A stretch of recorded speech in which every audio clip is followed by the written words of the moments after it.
Please. Hello and welcome to the UK Flooring Podcast live at the Flooring Show in Harrogate. You nearly said Harrogate Flooring Show then, didn't you? Same thing. It's the same thing. Sarah, we're not going to do speed dating. So That's good. We've been together a little bit too long for that.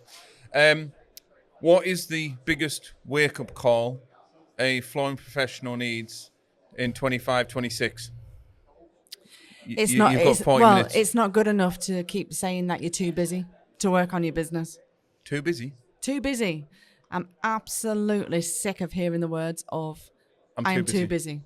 I'm too busy to work on my business. I'm too busy to take action. I'm too busy to implement that new system. I'm too busy to even know what my numbers are. Like, I hear it every single day and I'm sick to death of it. That's my rant over. Is that it? That's it. Are we done? We're done now. Right, okay. 45-minute conversation done in 30 seconds. Okay, and so what should someone that uses the bullshit excuse of I'm too busy, what's the first tactic? Well, the first thing is to start using an online diary system. Well, that's a really good point. Someone that says I'm too busy, show me your diary. Exactly. Show me your diary. It Anyone generally, that pulls out a paper and I'm going to hit him with it. how can you plan in advance? How can you schedule your time on a paper-based diary and know at a glance what you're doing for the next few months? It is absolutely impossible. And, we say this time and time again, and we bleat on about it. How far in advance are our own diaries booked? Usually. Ours? 12 months. Yeah. There you go. So Snap, we should be playing Snap now to do this. So if anyone doesn't know how to do that, should we do the idiot's guide? Tell them how to book a diary. Right, so the simplest thing is to sit down with a cup of tea or coffee and a digital diary. Or even a gin and tonic if you really want to go. And let's put Mrs. Smith's screen into one side and the fitting. So let's put in family first. So anything that's set like kids football, possibly going to the gym, London Marathon, holidays to Magaluf, whatever it's firm that's going to happen. Mm-hmm. Then the non-negotiables. The non-negotiables that have to happen, put them all in first and put them in for reminders. Then probably spend a little bit more time on this. Look at what needs to happen. So what we'll do is we will use an example of someone that works out on the tools or works in a shop and doesn't get time to do X or Y. Mm-hmm. So what we do is we book out every second Friday. So in 2 Fridays on every month. And it doesn't have to be a Friday. Well, I'm sticking with Friday. It can be any day. You can choose. I don't care. Preferably not Saturday and Sunday. But let's go. I'll stick with Friday. Good. So we've got week 1. We're working 5 days on the tools or in the showroom or whatever. And freestyle it. The week after that, on the Friday, we're booking for one set task. That could be marketing, finance, recruitment, scratching your bum. I don't really mind. Checking your numbers. Yeah, I don't mind what it is, but we put that in as a commitment to improving our business. But Tom, I can't do that because I can't afford it. You're not pricing it right then? Why am I not pricing it right, Tom? Well, you could spend that on that day of... So, yeah.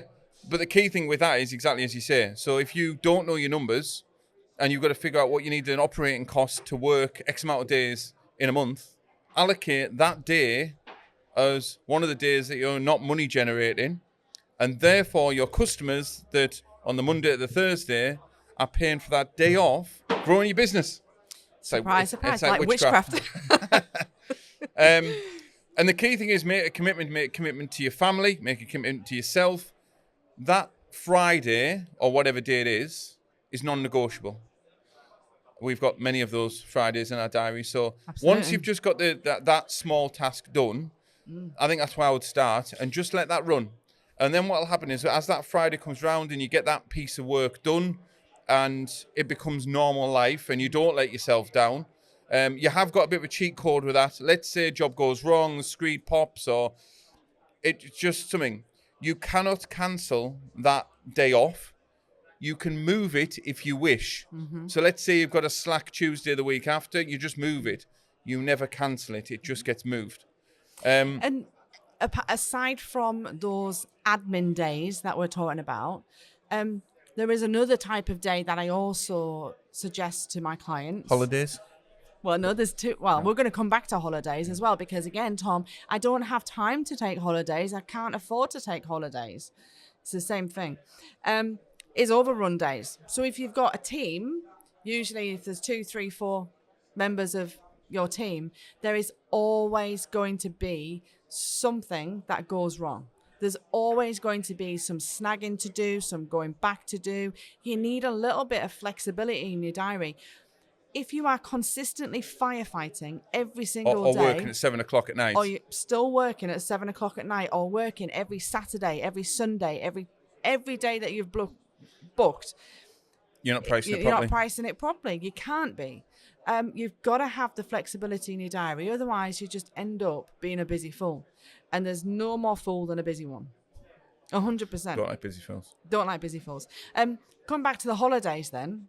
If you're employed, how many weeks holiday are you entitled to every year? 4 and a bit. Nah, 5.6 weeks. Is it? 5.6 weeks as I thought it was 4.5. No. As an employed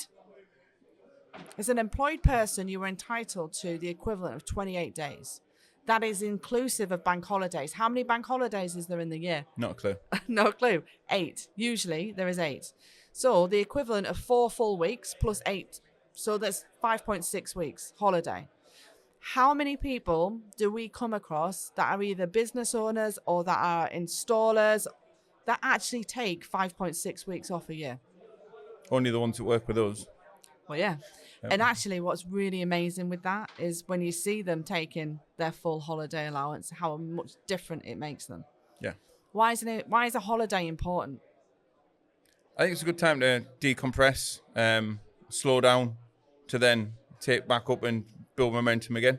Absolutely. You can't work on an empty tank. It doesn't have to be a 5-star resort to Mauritius. It'd be nice being, but even just taking a few days off and taking some space, spend some quality time with people, I think it re-energizes the body. Of course it does. And then, because if you're out estimating jobs, pricing jobs, working in the shop, and you're not operating at a higher level, your competition might be.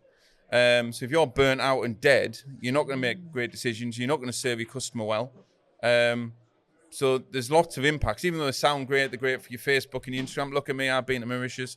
It's not about that. It's about performing at a higher level. You know, you wouldn't race the Formula One with second-hand tyres. You know, so it just, or you wouldn't Well, you work, might do if you're or stupid. you wouldn't race the Formula One with putting diesel in. You know, it's like stick diesel in the tank. Oh, it'll be all right. You'll probably go around the track, but it's not going to be operating at the highest level. So slowing down to speed up is a big thing. And I think getting second opinions on timescales on jobs was one of my big downfalls, because I would always some people squeeze. are dreadful at that, aren't they, I've Thomas? got no idea what you would talk about. You know, a 5-day job, we'll get it done, we'll work back. But then you price it for 5 days, and it takes you 5.5, or you finish on a Saturday, you've not been paid. So as you said, put an overrun day in. I blew somebody's mind with this before. So one of my clients, I was noticing that every single day, their installers were working back at least 2 hours every single night on overtime, right? So not only do they pay overtime rate of time and a half, it's not just single time, it's time and a half. Even if we just took the simple rule that 2 hours every night on normal time, that's 10 hours a week. That is basically one full day of labor every week that is not being charged for or costed for. Where's the money gone? Where's the money gone? Is what they said to me. Well, there's where the money's going straight away. Yeah. Anyway, let's we digest a little divest. digest. We're not digesting, divesting a little bit. In your opinion, what other things do people need to have a wake up call on for this forthcoming year at the moment? What the market, I feel, with talking to some of the big manufacturers, the wholesalers, PLCs, there's demand for higher priced products. Not the low end's kind of looking after itself, but the mid to high, the higher products have been more popular. So to sell that, you've got to sort of raise your standard in your customer service, your experience, something I'm passionate about originally anyway. And that's what we've always done. But now we are seeing shop owners that would have 30 people in on a Saturday now have 5, but those 5 people are ready to buy. Those 5 people are buying products 20% more expensive. So the turnover of the independent shop is staying about the same, but the amount of clients buying is less. Yeah. So if you are going to think doing exactly what you did 3 years ago on a client experience level is okay, we have got clients that are struggling, that are running out of cash because their client experience is not good enough. Yeah. Obviously, they're trying to improve that very quickly. We don't let that. But we have getting people coming to us and saying, I've done this, it's always worked, I've made a great living, and I'm not ready for these clients, and it's just not good enough. Do you want to browse around? Do you want to just go and choose this off? And what would your expectations, Sarah, be if you were going out for some fluffy stuff? Oh God, right. What apart from go and look at that tombola over there, what Well, I actually had a recent experience of doing this. you choose a carpet? I did have to go and choose a carpet, which I think is probably one of the first times I've ever had to walk into a carpet showroom ever. And it confused the living daylights out of me, right? And it was almost like, well, I kind of knew what kind of color I wanted, but I didn't really know where to start looking for it. I knew that I wanted it to look in a certain way. I needed it to be hard wearing. I was kind of trying to choose a color that blended with the dog. Because the dog fur. Did you take the dog in as a swatch? No. I had this like blonde. George comes in. Do out with this. Labrador You've got a vision. colour to match this. I just didn't. Yeah, I kind of had a vision of that, and I just felt really, really underwhelmed by the whole process. If I'm honest, like the whole tombola thing of like rummaging through stuff, having to ask for whether I could take a sample home. Yeah, no problem at all. And I had to physically lift all of the samples off that tombola to get to the sample I needed to be able to take it home or put it on the floor. As we know, something that looks one color on a tombola stand or in a rack looks completely different as soon as you put it on the floor. So I just felt that like the way in which carpets are displayed is very, very difficult to do. And if I'm honest, it's a little bit underwhelming. I think there needs to be a lot of like, from a carpet shop perspective, I think you need a lot more self-learning or self-education for the buyers. So in really clear terms, like I was speaking to somebody yesterday, and I think it would be really awesome if when you went into like a multi-site retail shop or even a single retail shop, if you had like a point of sale kind of like system or like an iPad or something at the front of the till that just asks some simple questions, the same simple questions that we usually ask when we're deciphering how people are going to buy a wood floor, for example. So they go in and say, what is your preferred color? Who lives in the house? Do you have any pets? Is hard wearing important to you? Is water resistance important to you? So you could just answer, say, 10 questions on this, and it'll say, okay, this is the range that you need to go and look at. What kind of budget are you looking for? Do you see what I mean? Why would you do it on an iPad? Why would you not get the sales staff to? I'm just saying, as an easier way. But what if you don't like using a phone to order your food in Nando's? No, I want help. You want someone to help you choose your chicken. I do. So why are we doing it differently? Because my experience of carpet shops has always been that nobody's been there to help me. No. They don't ask enough questions. It's like, oh yeah, there's all the great carpets. I honestly have never had an exceptional experience from a carpet shop. Well, you haven't been shopping for... Being in the trade, we've not needed to look at that. No, so it's, no, but I just generally haven't. And maybe that's... I don't know. So I think it's back to basics with that. For me, I would disagree with the iPad thing unless I would... but the shop owner... or whoever is serving them can have on the scale. iPad. Well, no, that's the thing. Probably on scale. Yeah. So if you're not got the owner that knows the carpet Correct. inside out, that's what I'm saying. I'm not saying that. If you've got a shop assistant that needs educating, but there's someone that's world class at product knowledge with the smooth and the fluffy, that's where I would start. And I can't remember who I said it to, but the tricks that I would used to use is questions that don't answer yes or no. So when someone walks in the shop, can I help? Because the answer's like going to be yes or no. It should be morning, how are you? Pause. Because you can't answer that yes or no. Yeah, but when someone asks me that, I'd just say, great, thanks, and then I continue. Nah, but I've got another question for you when you're trying to dismiss me. Because there's no way you are finding the flooring you need without help, because it's a treasure hunt in most carpet shops. So you'd follow that question with, what room are you looking to put flooring in? I know. Oh, I know you know that. I know But that. for someone that's Yeah. listening to, they would be the, how are you? You've got to genuinely actually mean it, not just say it because we've said it's a good idea. Genuinely sort of, have you come far? Show genuine interest who's there. And what room are you thinking about flooring in? They will answer that. And then followed by that, what sort of colour are you thinking of? What don't I love the question. What don't you like? What don't you like? Don't ask them what they want. What don't you want? And that's that at the front end. That's a world class question because well, I don't want coloured. I want plain. I want this. I want this. So have you got any animals? Have you got a messy husband? All these type of things. And for me, I think it's critical at that point. Still, you stand still.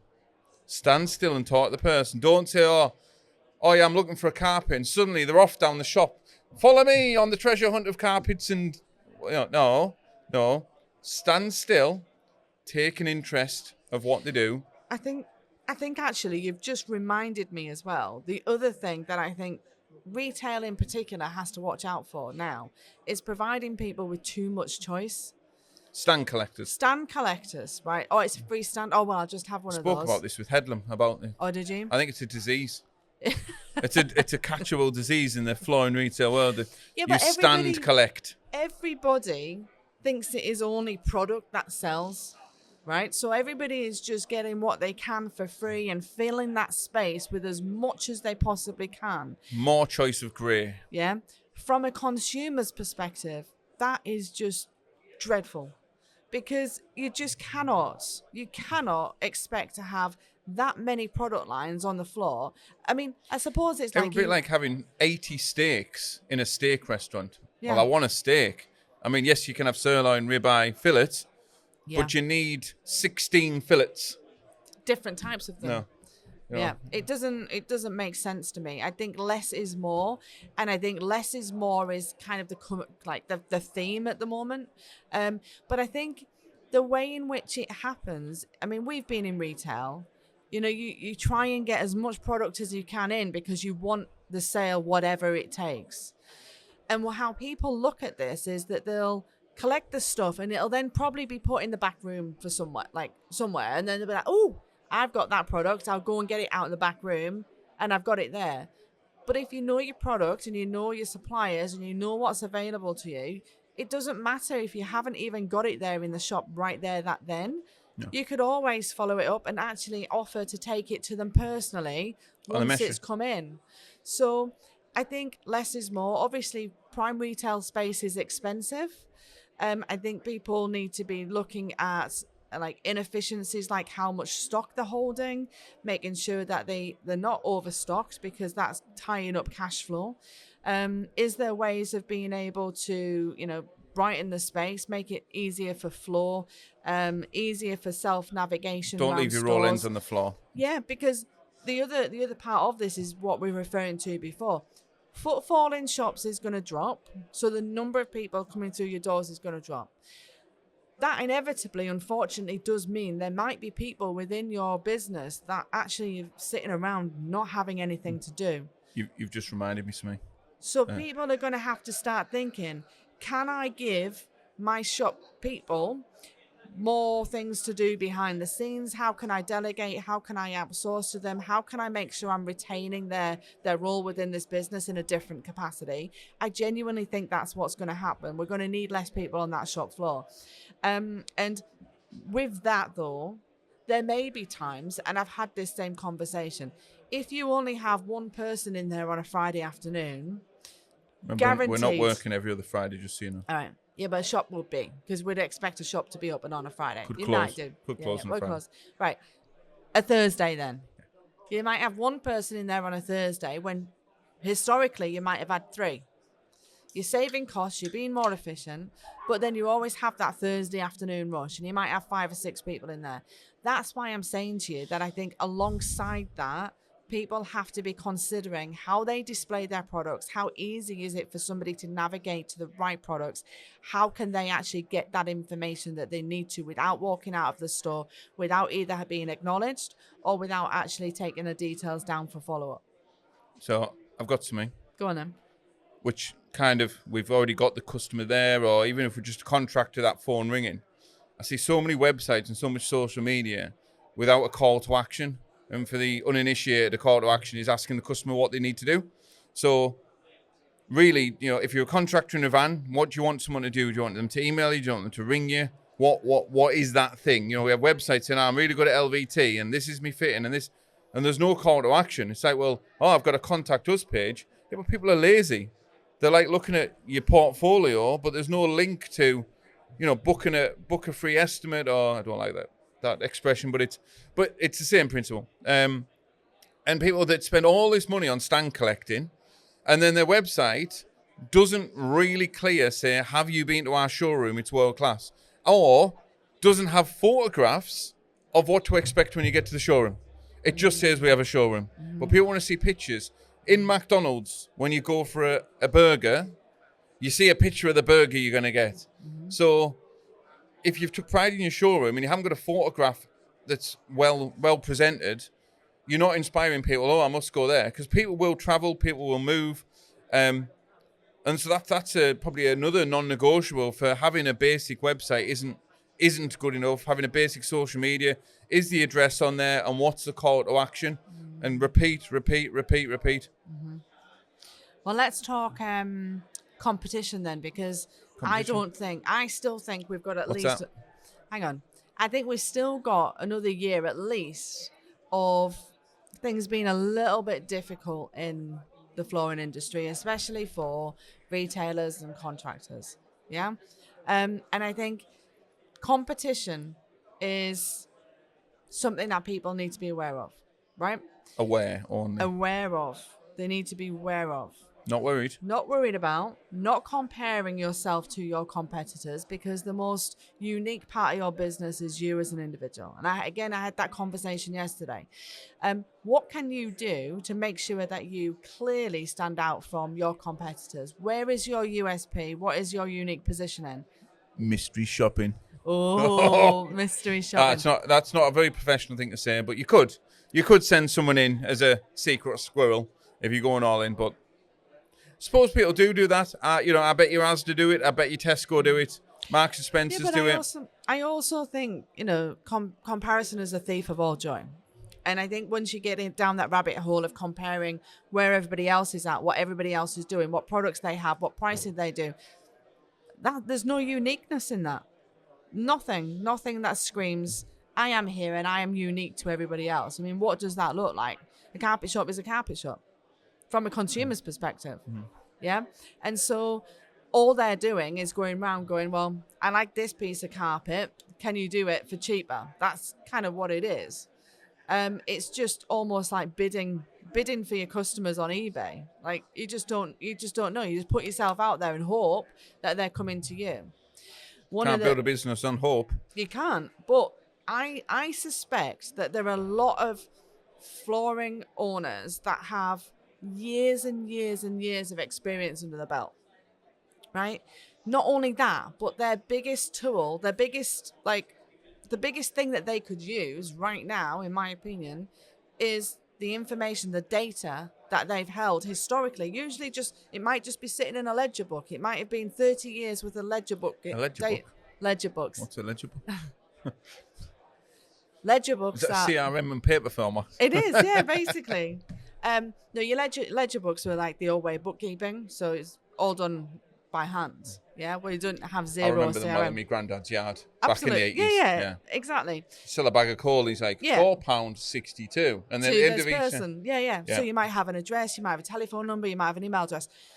Now, obviously, those people might even not be around anymore. They might have moved. They might have different email addresses, different telephone numbers. That's cool. That's fine.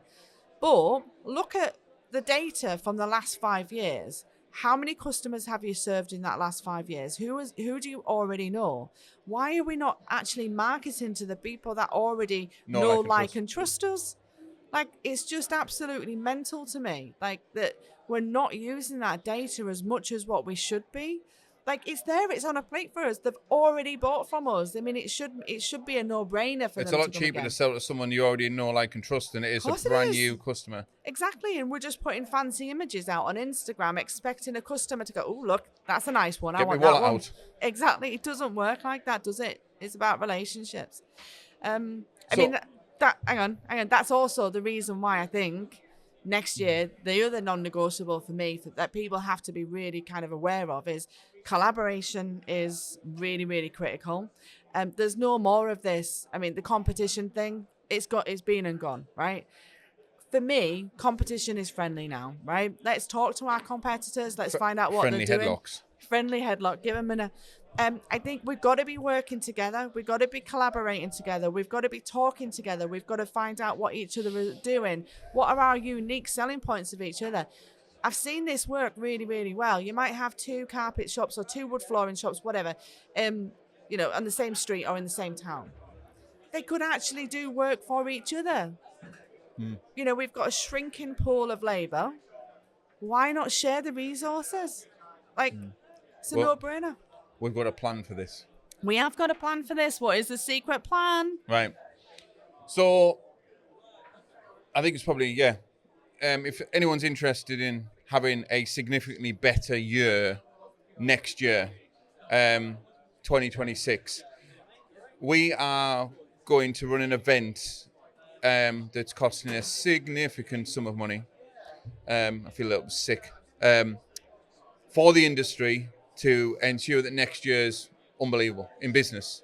We're not going to cover fitting skills or anything like that. We're going to cover all elements of business for mental health, customer service, recruitment. We're going to bring some massively more talented people than us in with real levels of expertise. All right. There's no need to be rude. But people with really particular skill sets of how to move businesses forward. I love how you say particular rather than specific. I can't say that word. Go on. 3rd of January, which is the Saturday before everyone goes back to work. So, Nana Jenny will have gone home. The Quality Street will be just about finished. So 95% of people on this Saturday are not doing anything, I'm pretty confident, unless you're on holiday in the Mauritius, which we're not. Crown Plaza in Newcastle upon Tyne, right next to the train station, great transport links near the airport. We're going to get together with 250 flooring professionals and deliver that experience. From there, we're then going to go and get changed. Put our party clothes on. And we've then got one of Newcastle's best comedians. And then we're launching the National Flooring Awards, which, really strangely, no one can sponsor, no one can do anything with.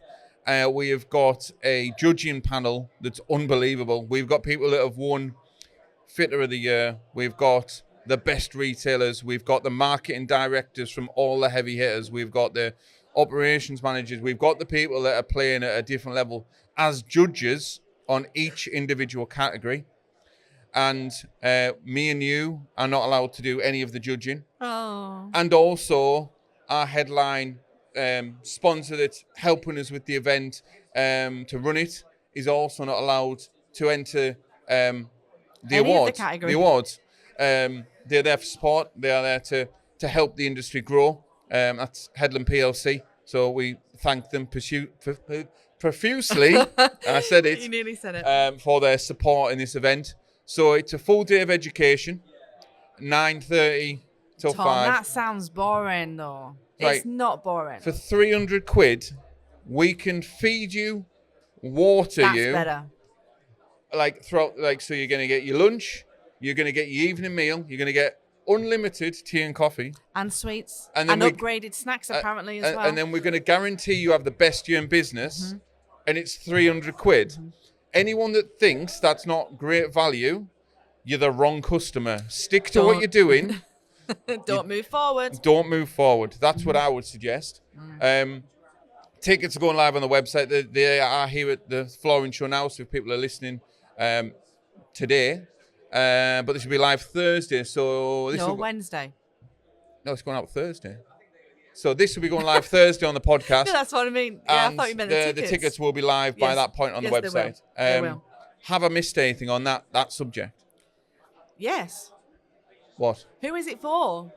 What kind of people Oh, do who is we it want there? for? What So kind of we people do want we want there? people in vans that just that are subcontracting.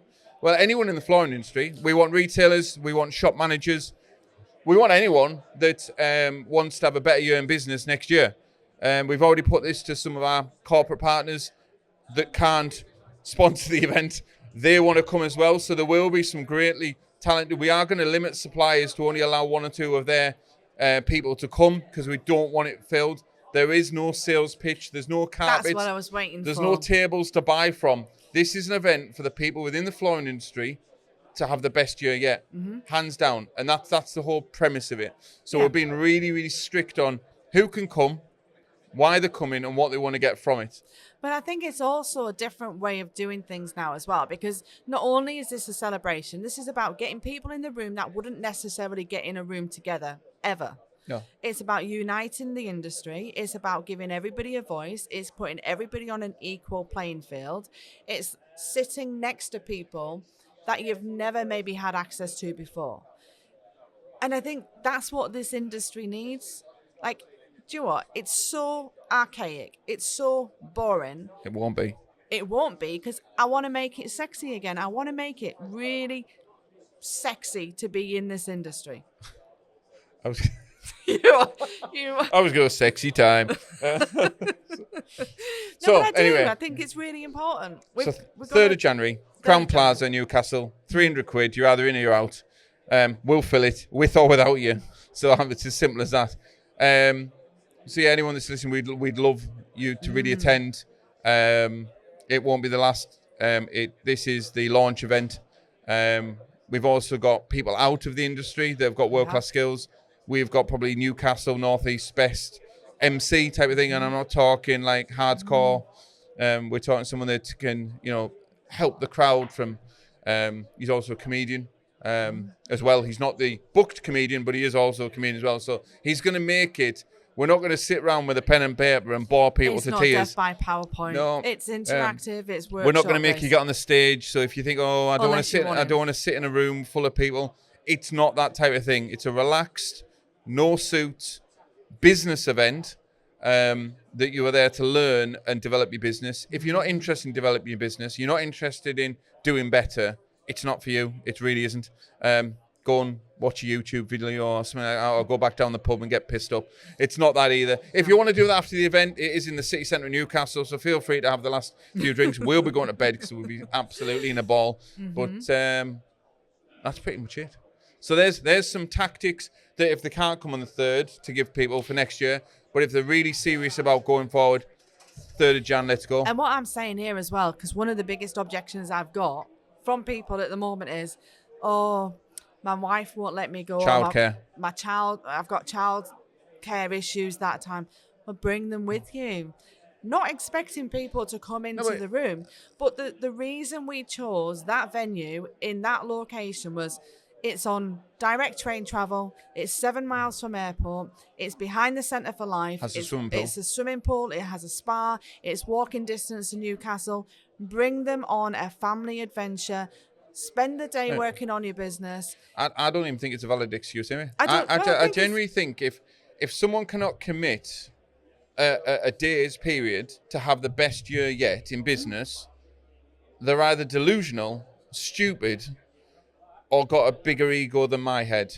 That's that says something. Yeah. I understand if people are on holiday. I get that. I don't even valid the excuse if they're in Cornwall, Scotland, whatever. If it was the make or break of having a successful year or not having a successful year, would you be there? Would you be there or would you not be there? It's as simple as that. Yes, we've got a biased opinion, but we are committing to deliver that. So I think that's about us, about there, Sarah. So it's thanks for coming on the show. You're very welcome. It's been very emotional. It's nice to speak to you for once in the last 3 days. And the links will be in all the comments, but show notes, and on Cockrell & Co.'s website. You can tell we are getting tired now. Day 3. Day 3. Thank you to everyone that's come on see us here as well at Harrogate, and highly likely we'll see you in Surrey in April at the Flooring Show in Surrey. Absolutely. Thank you. Thank you. Ciao. Goodbye.